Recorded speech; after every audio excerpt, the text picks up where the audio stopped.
got rid of no time. No, say if you come out of Primark, you turn left. Instead of going up Plumber Street, you go straight up and you've got like some pubs. You've got the Thurland, and then you've got the Lord Bar at the top. It's just a right. I'm not sure. I've seen a video on Facebook as well though. The one he's spitting. Is that in... Yeah.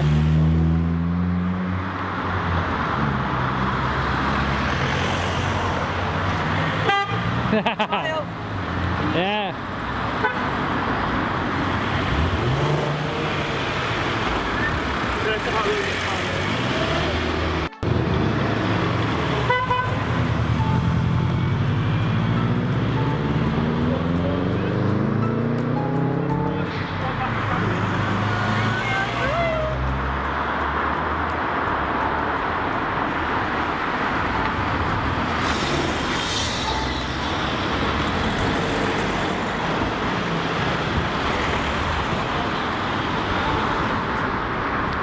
There you go, cross over.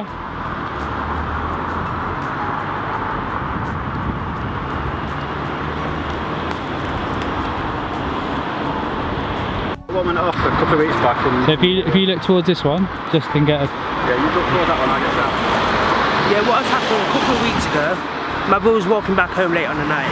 As he was walking home, two lads approached him. And then obviously he didn't know what happened, he got jumped and attacked. He tried saying what was going on, but obviously when the ambulance asked him and they'd done a body check, it came back that he had like 5 stab wounds. That was stabbed in the back, like at the bottom, one in the middle, one at the top. He also got stabbed in that arm and then he got stabbed in the sides. So basically after the police had done all the investigation, the service said they're not going to make any arrests for it. So I was sort of paranoid about that. I went proper crazy at the police officer, said that you should be doing something more about what you're not doing. But as they told me, basically they haven't made no arrests. They came back to the family and said that they can't do nothing more about it. So yeah, and now right now as I speak, my brother's actually recovered really well. He's out of hospital doing his own little thing now and just doing what he wants to do. Why do you think it's all happening? Why are people stabbing each other up? I don't even know, but it's I don't understand why people fight and use weapons. As I say, if you're a real man, you should use your fist. But people don't use weapons. I think it makes them think that they're getting bigger or whatever. People that walk the streets carrying knives, you don't make them any bigger from what they do. But for the people that do carry knives, to shout out to them all, I think they should just drop the weapons, lay down the weapons, and be man and fight with the fist. Are you growing up around here? What's it been like growing up for you? Well, I didn't really grow up around here. I've been around here about 1.5 years now. Before I lived here, I used to live in the Lenton area, and I used to live in Radford. But from the area that I've lived in here, there's always been 2 stabbings, and there's also been like, well, loads of stuff going off down here that I'm not really like proud of. And I just feel ashamed to be in the area. So I might be like thinking about moving from the area real soon. Yeah. So it's about like your music. How did you get into music and that? Well, my musical started a couple of years ago. First of all, it's like, you know, I used to be one of them stubborn guys, just keep my feelings to myself, never express exactly how I feel. And I went to counselling one time. When I was in counselling, they turned around and said to me, well, what can you do to actually keep yourself away from your hurt? And I thought to myself, I can't do anything. You know, I used to be the person to sit down on my own, not talk to anyone. I suffered depression, anxiety.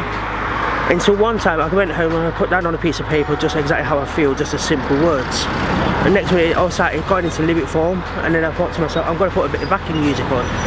And ever since then, like a couple of years ago, 6 years, I think, since I was 6 years old, it's like just like it started from then, I'm still going now. So yeah, the moral of the story is just writing down about how I feel, about what's going on and the hurt inside. Cool. Let's walk this way slowly. Have you got any lyrics you can just like speak out? Or? No, but I can drop some lyrics straight from my mind if you like. Yeah. Let's turn around and we'll walk slowly this way. About how life started. Yeah. Life started really young. I didn't know how to do it. I lost my dad from the age of 3. Every time when I tried to look in my mind, I didn't know what to do. I just felt so trapped. People all around me sitting there trying to tell me to concentrate, but I don't know how to put my head on straight. All I do is I think of the mad shit in my mind and the things that go through my mind to try to be the better man. People all around tell me that, oh yeah, we'll be there for you. Every time that I need someone to turn to, I don't know where the hell I can go.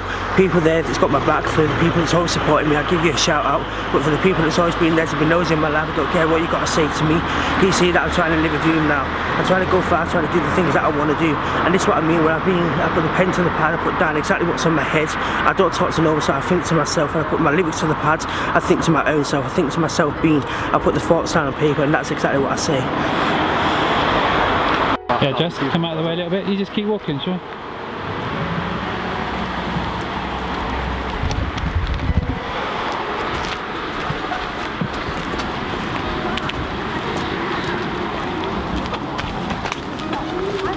I'll set that, I get one from the front, yeah?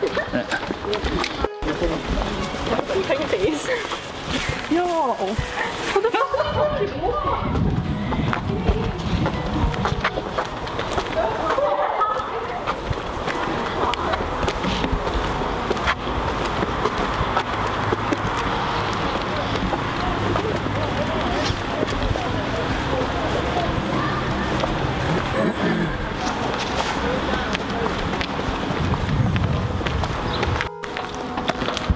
I'll go and look into that one, yeah? Got some something to spit off the top of your head? Not really. No? Okay. Tell us about what are some of the challenges like facing young people and that growing up at the moment? Well, facing young people, it's like as a child, I wasn't a popular lad. Going to school, I was bullied, kicked down. I was told I can't do this, I can't do that. And then basically, I went to college. I grew my bit of population when I was in college. But as that all started, I thought to myself, that if I've got a reputation here, I can get a reputation in what I do even more. And then that's when I made my YouTube channel and started publishing my music on there. I had a few youngsters saying to me, oh yeah, your rapping's like this, your rapping's like you can't do this, so don't do it. I've had a few people telling me to quit, but I've taken notice, I've still continued going. And then also it's like with the youngsters that I've like faced growing up now, they still look around me, like when I walk down the street, they still try to bring me down. But so I just thought to myself that I've got something that they probably do want, but I'm the one that's got it and they haven't got it, so I'm not going to take no notice, I'm just going to do what I want to do, and that's the way it is. Cool. What's your dream or your ambition, sure? Well, I've got a few dreams really. I'm open to choices. My first dream when I was younger, I always thought I want to do animal care. I went to college to go do animal care, and then I passed that course. And then when I came out of college, I thought to myself, what can I do? It's like, it makes confusion whether I wanted to do photography or music. So I thought to myself, open the world to both of those. And then obviously I stepped into music career, and obviously I realised that I started getting more population with my own music. So obviously I applied for Confetti Studio one time, and then I went there for a couple of weeks, and when I went there it got too much for me. I went downhill, and then obviously I thought, I'm not going to stop it now, I'm just going to follow my dream, and that's where I got to hit my music. So yeah, my dream is just to do music, and to be known out there really. Like I said, I was on Britain's Got Talent this year, which also was a dream of mine at a very young age. I achieved that dream, so like I said, dreams do come true, and that's what I'm trying to do. Cool. What did you perform at Britain's Got Talent? Well, I wrote a song for my cousins that passed away in the Langley Mill house fire in Derbyshire. And then with that song I thought, should I do it? Should I go on Britain's Got Talent and do this, should I not? And then I thought, I went with Mitt and thought, yeah, I'm going to do this. So yeah, that's basically it. Well, the song that I performed was a song that I wrote called Gone Too Soon, which I'm really pleased about. It's my most popular video on YouTube. Only 19, so I'm really proud. It's had over 6,500 views. What's the lyrics from that? Can you say? Well, some of the lyrics say, it's got like quotes at the start and at the end. And then the last quote of the song, which basically means so much to many people, which what people like to tell me about, the last quote says, so what I've learned about life is that it's going to knock you down, but sometimes in life's going to take the closest ones first. So I can only remember the quotes really. I put a quote at the start of every single one of my songs. A bit like Jessie J, that's my inspiration. Cool. Who's inspired you, like people maybe in history or people in your life? Well, there's two people that's inspired me really. In the fame and in the celebrity world, there's two people that's inspired me. That's Professor Green and Jessie J. And I remember when I met Jessie J for the first time, and well, it felt like my heart was just like starting. Obviously, I didn't want it to stop first of all. Basically, when I first met, I didn't want the day to end. But then as them days carried on, I thought to myself, what should I do? Should I keep doing what I want to do? And then obviously I thought to myself, one day I want to meet my other idol, which is Professor Green. And lucky enough, I went into the local authorities' care. And while I was there, I had that opportunity to meet him. And when I met him, I told him that he inspires me. And then I got a tweet off him on Twitter saying to me that it's a very good honour to actually know that he inspires some people around him. But it just doesn't like inspire me for my music. He also inspires me because of my mental health. Okay, why does it inspire you that? Because I've been suffering with like mental health from a very young age. Well, since I can remember it, I think it was about the age of 3.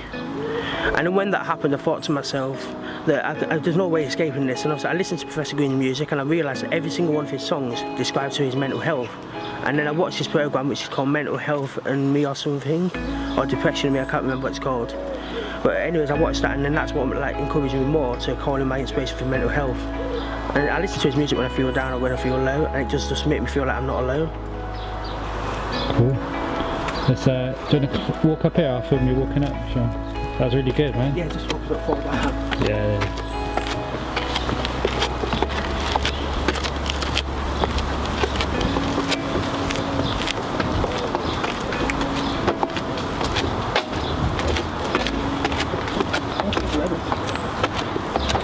So you just carry on walking up to the top?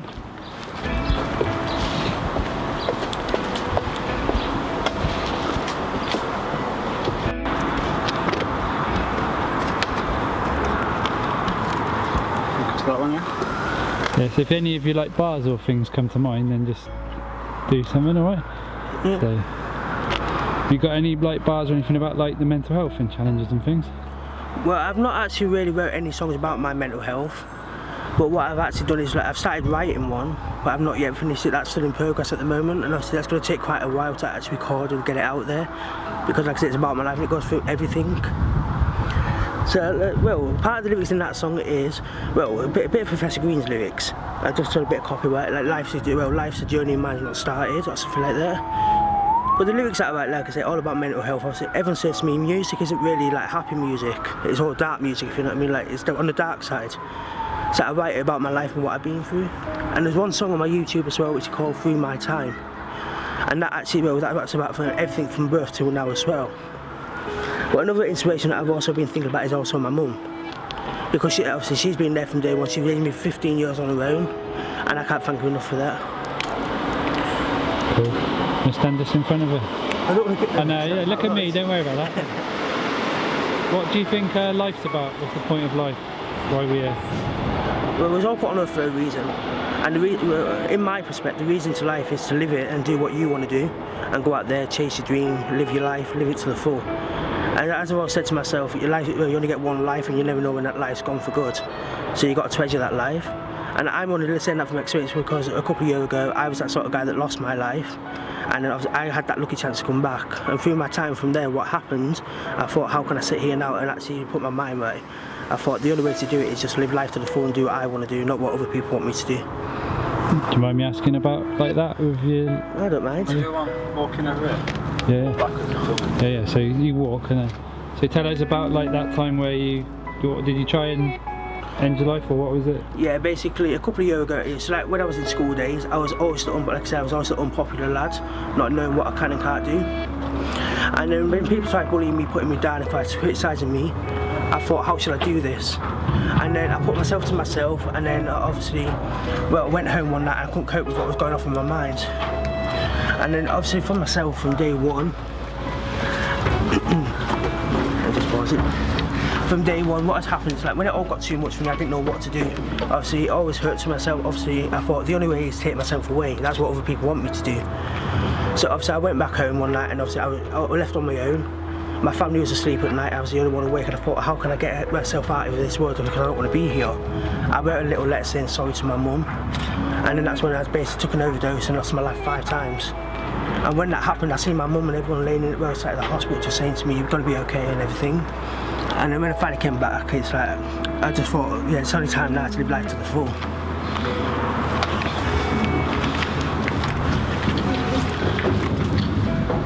What would you say to other people who are thinking like that? Well, for all the people out there that suffer with depression, suffering mental health problems, all I can say to you is you're not alone. Open your mind and speak to somebody, because one day you're going to lose your life. When that day comes, your family's going to be broken, you're going to be broken. Well, all you can do now is just keep your head up, just think to the positive side. You walk down there? They're out in the background. Yeah.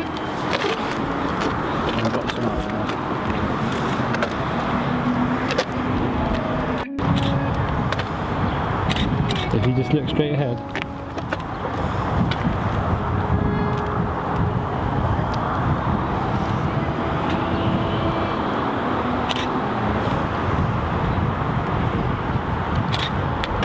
If you just walk down there now, walk down to the bottom, and then I'm just filming you going down.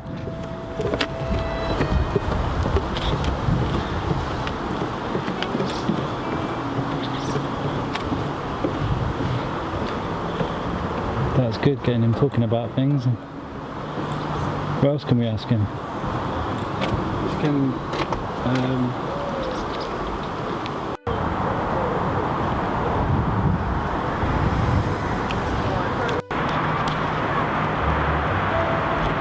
What are you saying, Sean? Would you actually use the original video or would you do?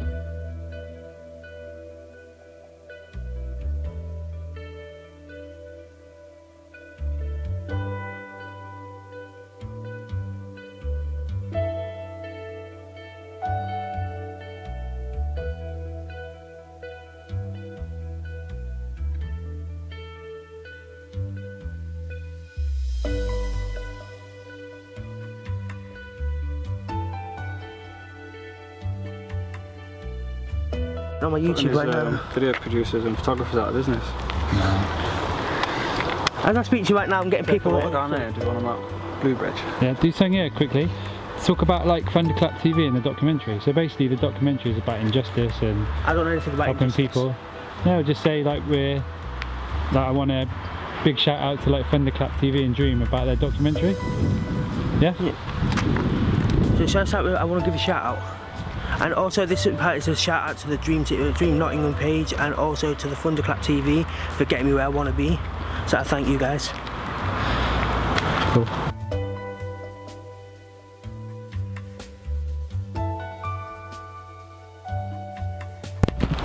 Do you know much about the area? Not really much, like I say, it's only YouTube. Well, this area is new to me. Yeah, I don't really know much about Bulwell, it's all new to me. I only moved around here, like I say, about a year and a half ago. Because I was in Local Authority, I was having a shared accommodation. They moved me out of that home and put me into my own home. I had a few places to go and I chose Bulwell because it's somewhere new. And now that I've come to the area, like I say, it can have its alright moments and it can also have its nasty moments. I choose to keep myself to myself and keep myself away from all the people that's getting involved with all the crime and stuff. And that's what I mean, it's not just for me that I'm doing this for, I'm doing it for myself, my family and the people around me. I've heard a bit about the area, but living in the area, it's okay if you keep yourself to yourself. That's all I'd say really. Is there much to do for young people, like activities and stuff? Yeah. There's a few things to do, like I said, there's actually, well, as you know, there's a big park that's actually down the way from here. And then there's like a few places you can go, but there's not really much like attraction to do down here, so that's a boring part. So what do you think we could do in the area of Bulwell to change the area for the young people? Just had some more attraction stuff, like what the kids actually enjoy, even teenagers. There was something that I seen a couple of months ago on the Facebook, I can't remember what page it was, where they was actually on about bringing something into the area. And the thing that was bringing into the area was actually taking youngsters off the street and fixing all bikes and everything up. So that's keep them away from antisocial. So I think that's what they should do down here, but something like, well, a bit like that, not actually that, but something different, just to keep people away from crime, keep them sort of from doing all the stuff that they're doing, the naughty stuff. So why do you think some kids, some young people get into crime? Because, like, well, I can say this from experience. A few people, I used to be the guy that used to be cut into crime all the time, and I used to do that because I used to feel like I was the odd one out, and I felt like I had to join the crew and actually join what they're doing. So me doing what I did, it made me realise, well, I've got people around, I'm not gaining anything from it. All I'm doing is getting like criminal records, getting into crime, doing the stuff that I shouldn't be doing, and messing my life up. And I was messing my family up, knowing that I seen my mum hurt, I didn't want to really witness that. So yeah, the more is when people sit here going on like, oh, I'm going to be doing this, then I'm going to be causing crime, going out to go like do a robbery or something. I think they just do it because they feel that nobody like wants to know them or something, or they want the attention on them. And if they get themselves arrested, it makes them feel big or something. Cool. Gonna walk along there and then like walk that side of it, and then like just when you get down there, kind of like hop over the wooden bit.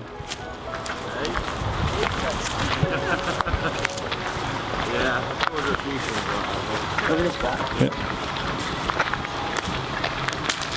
Just keep walking down there.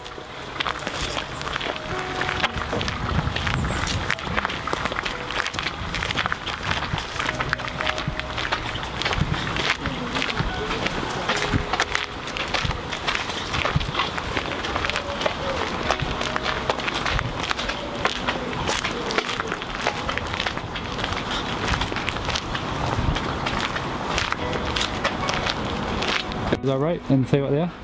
When I was younger, the very first lines that I had ever written was, when I was young, I used to have dreams about money and cars, but all I see now is steel-plated bars. I think I'm in Mars because I'm starting to see stars.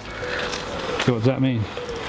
Well, basically, because I'm a dark person, because I've got a dark side of life, when I was on About Stars, basically, it's like I used to think to myself of being up above.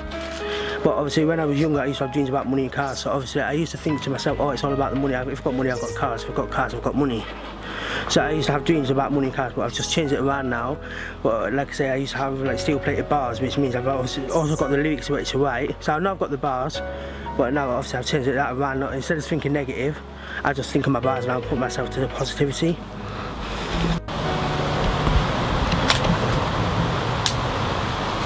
What was life like growing up? Life for me growing up wasn't very easy. Well, I've had it tough, and it's like, when I say I don't want no attention from what I say, obviously I just want to tell my story. Like from the age of 3, it's like, well, from the age of 3, that's when I've only had my mum. And that's because my father went away when I was only young, he took his own life. And obviously it hurts even more knowing that I'm the one that found that. And when I started getting to the age of 5, I started asking questions, where's my dad and everything, so my mum had to sit down and tell me the story. So obviously I realised that my dad suffered with depression, and I think that's where my depression comes from my dad's story. And then when I got to the age of 7, stuff happened which I'd rather not go into detail for. That lasted till I was 9 years old. I was living with my grandma, and I went back to my mum's brother's house, and then he used to physically abuse me, putting me to her, and obviously he said to me, you can't do this. He used to always put me down. And then when I got to 15, 16, I was like living in care. I got out of care at 16, and then when I was 18, that's when it all began, because that's when I got my own place and started doing what I want to do. And when I had that, I knew that I had my life. So my childhood and ages from 3 to 18 was sort of messed up really, but from 18 till now, it's even better.